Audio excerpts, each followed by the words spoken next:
Assalamualaikum warahmatullahi wabarakatuh. Shalom, Om Swastiastu, Namo Buddhaya, Salam Kebajikan. Tabiun. Perkenalkan, saya Erlindita Prastiwi dengan NPM 2513024077 dari kelas A Program Studi Pendidikan Biologi Universitas Lampung. Pada video ini, saya akan mempresentasikan proyek pengganti UAS mata kuliah Bahasa Indonesia dengan judul Dampak Media Sosial Terhadap Kesehatan Mental Mahasiswa. Saya memilih tema ini karena media sosial sudah menjadi bagian yang sangat dekat dengan kehidupan mahasiswa sehari-hari. Bahkan mungkin sebelum video ini dimulai, ada yang baru saja membuka TikTok, Instagram, atau X. Namun, pernah tidak kita merasa lelah, insecure, atau overthinking setelah terlalu lama bermain media sosial? Nah, melalui presentasi ini, saya akan membahas bagaimana media sosial dapat memberikan dampak positif maupun negatif terhadap kesehatan mental mahasiswa. Baik, langsung saja kita masuk ke materi. Pada slide pertama ini tercantum judul materi, yaitu dampak media sosial terhadap kesehatan mental mahasiswa. Presentasi ini disusun untuk memenuhi proyek pengganti UAS mata kuliah Bahasa Indonesia dengan dosen pengampu yaitu Bapak Dr. Mulyanto Widondo MPD dan Ibu Destiani MPD. Proyek ini disusun oleh saya sendiri yaitu Erlindita Prastiwi dengan NPM 2513024077 dari Program Studi Pendidikan Biologi kelas A. Saya berharap presentasi ini dapat memberikan wawasan mengenai bagaimana media sosial dapat mempengaruhi kondisi mental mahasiswa secara positif maupun negatif. Sebelum membahas lebih jauh, saya ingin bertanya terlebih dahulu. Siapa di sini yang sehari bisa membuka TikTok atau Instagram lebih dari 3 jam? Atau mungkin pernah merasa lelah mental setelah terlalu lama scrolling media sosial? Hal tersebut menunjukkan bahwa media sosial memang sangat dekat dengan kehidupan kita. Media sosial merupakan platform digital yang digunakan untuk berkomunikasi, mencari hiburan, berbagi informasi, dan membangun relasi sosial. Saat ini, aplikasi seperti TikTok, Instagram, X, dan sebagainya sudah menjadi bagian dari aktivitas sehari-hari mahasiswa.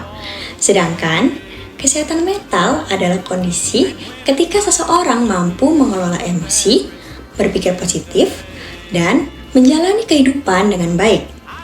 Menurut Sudrajat tahun 2020, media sosial dapat memberikan pengaruh positif maupun negatif terhadap kesejahteraan psikologis remaja dan mahasiswa. Mahasiswa sendiri menggunakan media sosial untuk belajar, mencari hiburan, mengikuti tren, hingga berinteraksi dengan teman. Namun, jika digunakan secara berlebihan, media sosial dapat mempengaruhi kondisi psikologis seperti stres, kecemasan, dan gangguan emosional. Meskipun sering dianggap membawa pengaruh buruk, sebenarnya media sosial juga memiliki banyak dampak positif apabila digunakan secara bijak.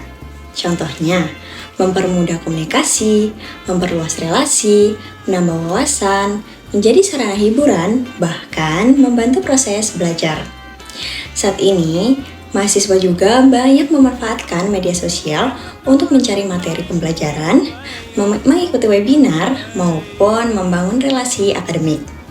Menurut Setiadi dan rekan-rekan tahun 2023, media sosial juga dapat menjadi sarana edukasi kesehatan mental dan tempat berbagi dukungan sosial. Jadi, sebenarnya yang menjadi masalah bukan media sosialnya, tetapi bagaimana cara kita menggunakannya.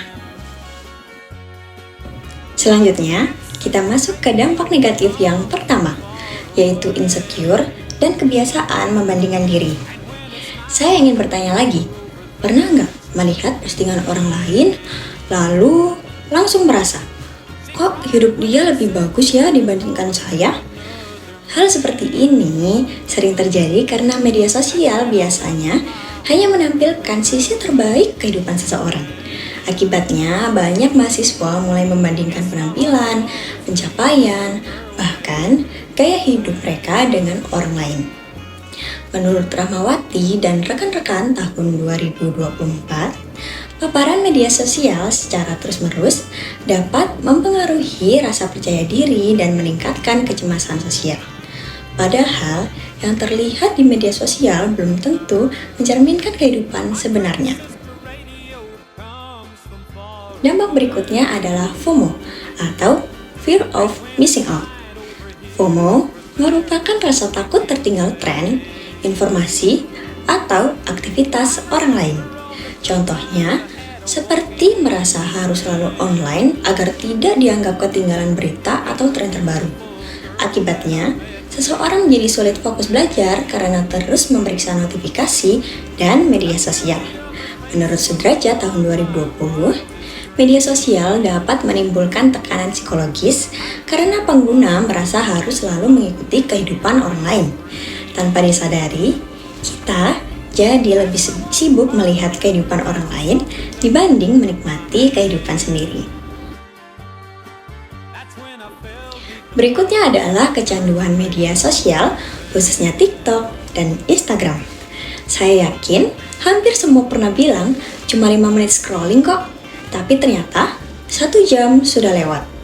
Hal ini terjadi karena algoritma media sosial dirancang agar pengguna terus menonton dan scrolling tanpa sadar. Menurut Pradita dan Wulandani tahun 2024, kecanduan media sosial dipengaruhi oleh kebutuhan validasi sosial, rasa kesepian, dan kebiasaan penggunaan internet yang tinggi. Dampaknya bisa berupa sulit tidur, menurunnya produktivitas, sulit berkonsentrasi, dan berkurangnya interaksi sosial secara langsung. Media sosial memang menyenangkan, tetapi jika tidak dikontrol, dapat menghabiskan banyak waktu tanpa disadari.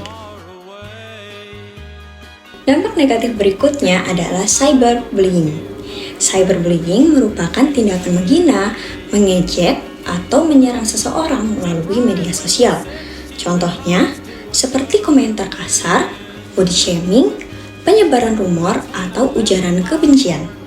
Saya ingin bertanya, menurut teman-teman, apakah komentar di media sosial bisa mempengaruhi kesehatan mental?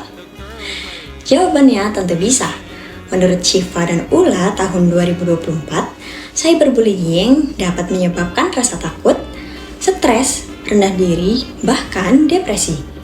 Selain itu, faktor anonimitas di media sosial membuat banyak orang merasa bebas berkata kasar tanpa memikirkan dampaknya terhadap orang lain. Oleh karena itu, etika dalam menggunakan media sosial sangat penting untuk diperhatikan. Lalu, bagaimana cara agar media sosial tidak berdampak buruk bagi kesehatan mental? Beberapa cara yang dapat dilakukan yaitu membatasi screen time, tidak membandingkan diri dengan orang lain, memilih konten positif, memperbanyak interaksi di dunia nyata, dan menjaga privasi diri. Menurut Yohana, Mariati, dan Sugianto tahun 2023, penggunaan media sosial yang terkontrol dapat membantu menjaga kesehatan mental dan mengurangi resiko stres maupun kecemasan. Artinya, kita tetap bisa menggunakan media sosial, tetapi harus dengan bijak dan seimbang.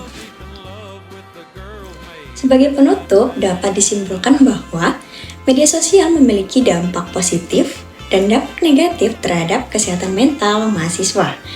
Jika digunakan secara bijak, media sosial dapat membantu komunikasi, pembelajaran, dan memperluas wawasan. Namun, jika digunakan secara berlebihan, media sosial dapat menyebabkan insecure, FOMO, kecanduan media sosial, hingga cyberbullying. Karena itu, sebagai mahasiswa kita perlu lebih bijak dalam menggunakan media sosial agar kesehatan mental tetap terjaga. Demikian pembahasan yang dapat saya sampaikan mengenai dampak media sosial terhadap kesehatan mental mahasiswa. Sebagai dasar penyusunan materi presentasi ini, saya juga menggunakan beberapa referensi dan sumber ilmiah yang tercantum pada slide berikut. Terima kasih atas perhatian Bapak Ibu dosen serta teman-teman semua. Saya akhiri. Wassalamualaikum warahmatullahi wabarakatuh.